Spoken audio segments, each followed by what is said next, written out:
After years of wrangling and being accused of lacking political will, there's been an apparent breakthrough on the EU's asylum policy. On Thursday, the bloc's interior ministers in Luxembourg reached a deal revising the EU's rules to share the hosting of asylum seekers and migrants.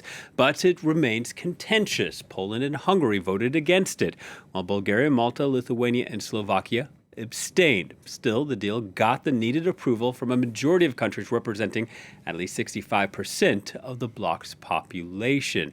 I'm joined on the set by our Europe editor, Armen Georgian. Hello to you, Armen. Hello, Will. Tell us a little bit more about what they have agreed to.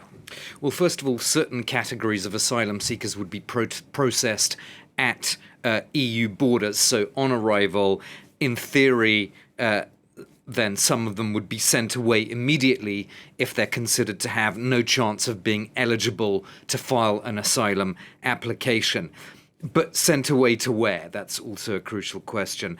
If the definition of a safe country can be made looser, then it would be easier, at least in theory, to send a migrant to a, quote, safe country, unquote. So, for example, Italy could say, well, this individual has passed through Tunisia, therefore there's a connection between him and Tunisia, therefore we can, quote, send back that person to Tunisia. The other aspect, Will, is relocation of people who have been accepted on EU soil. The idea here is that if an EU member state doesn't wish to host a migrant that's been sort of, so to speak, earmarked for relocation, that country can, instead of taking the migrant in, can pay into an EU common fund, which will be used to finance various projects, such as trying to break the human smuggling networks and things of that nature. But there's been resistance to this burden sharing, to use a loaded term,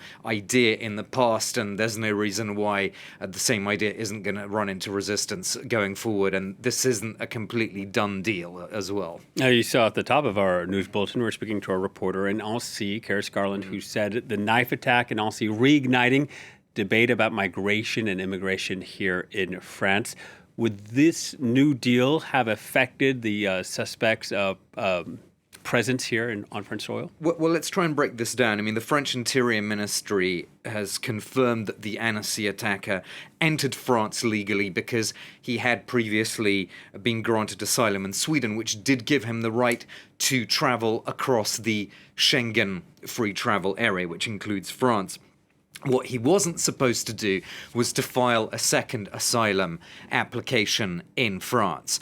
And by the time the French office that handles these things is called OPFRA, O-P-F-R-A, by the time that office realized what was going on, he'd been in France for a certain length of time, and he was notified that his claim had been rejected on June the 4th. So what this whole very appalling incident has highlighted is first of all, the speed and competence with which certain French administrative bodies work, because the information was there about his status in Sweden, but apparently that sort of didn't filter through immediately. And of course, the bigger question about harmonization of asylum rules across the EU.